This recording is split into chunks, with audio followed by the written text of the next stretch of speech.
is located in Eastern Asia along the western shore of the Pacific Ocean. It spreads over a vastly diverse geographical area of 9.6 million square kilometers, about the size of the USA or Europe, and is home to approaching 1.4 billion people. Beijing, the Chinese capital, is well known for its mixture of ancient culture and urban growth. The most famous attractions in Beijing include the Great Wall of China and the Forbidden Sea. China has a beautiful scenery with mountains and ranges, highlands, plains, basins, and hills. The highlands and hill regions account for 65% of the country's total landmass, and there are more than 2,000 lakes. The highest mountain peak is Langma, 8,848 meters above sea level. The lowest point is the Turpan Basin, 154 meters below sea level. Agriculture is a vital industry in China, employing over 300 million farmers.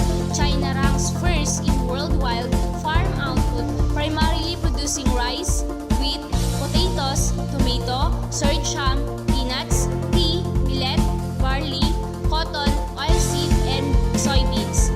Although accounting for only 10% of arable land worldwide, it produces food for 20% of the world's population.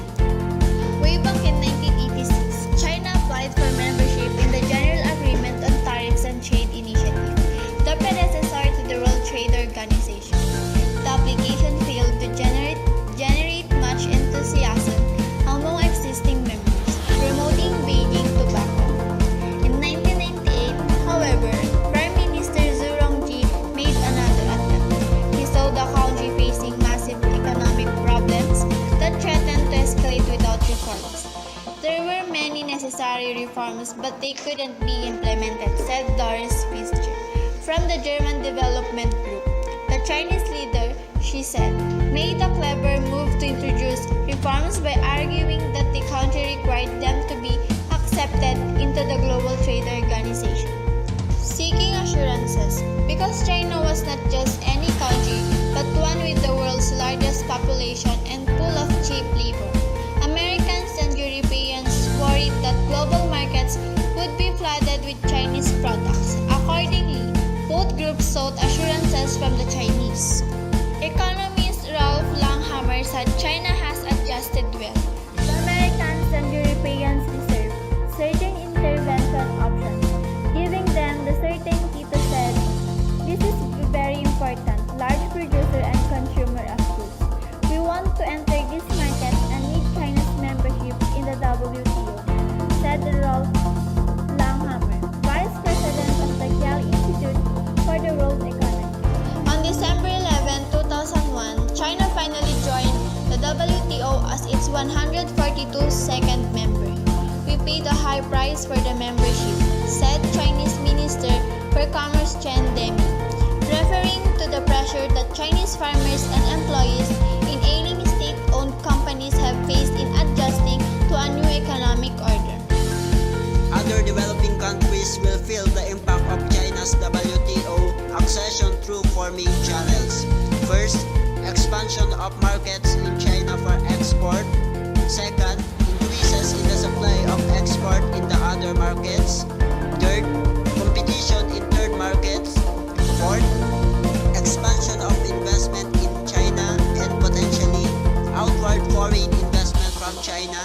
To understand how these linkages will play out requires a good understanding of how WTO accession will affect China itself, and particularly of how policy might develop in the many areas of reforms that go beyond the specific commitments in China's WTO accession package. Intellectual property rights. China has made good on its promise to lower imports duties and open its service sector to foreign companies. According to Chen Deming, among other steps, the government has approved more than 3,000 rules and regulations, including new laws on protecting intellectual property rights. What China wants.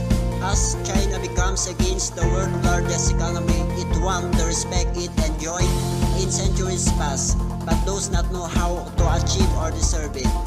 China Information presents timely and in-depth analysis of major developments in contemporary China and overseas. China Chinese communities in the areas of politics, economics, law, ecology, culture, and society, including literature and the arts. China Information presents timely and in-depth analysis of major developments in contemporary China and overseas Chinese communities in the areas of politics, economics, law, ecology, culture, and society, including literature and the arts. Evaluations of China's agricultural and trade policy. December 11, 2001, China's station to the WTO. China implemented a range of reforms on import and export that included import tariff reduction, partially removing license requirements of import and export, abolish and convert quotas to tariff quotas, TRQS, removing some price control and moving toward liberalizing the marketing system. Border measures. China border measures include a range of import protection schemes such as tariff, VAT, and tariff quotas to support small sales farmers. Agricultural products in which they produce are exempt from VAT are the state trading system, licensing from agricultural import and export.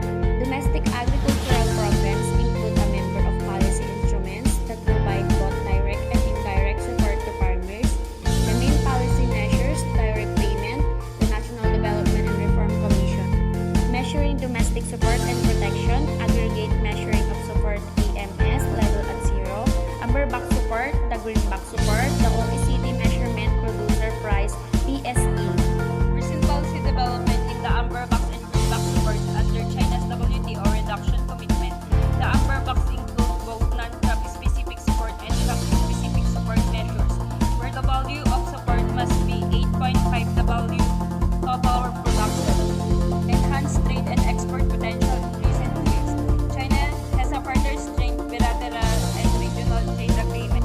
China-ASEAN Free Trade Agreement, Asia-Pacific Trade Agreement, Free Trade Agreement. The current agriculture policy framework uses the large set of instruments to increase economic development, support producer prosperity, and to ensure national food security. These objectives are well-funded domestic support measures that provide financial support to farmers through direct payments and subsidies. The largest of support are derived from market support measures that use minimum prices to protect border measures, tariffs and tariff quotas to safeguard central commodities from external competition. China's elaborate economic development raises question about their level of domestic agricultural support, as China reaches out to existing and new external markets to build new trade alliances of their growing production of agricultural products.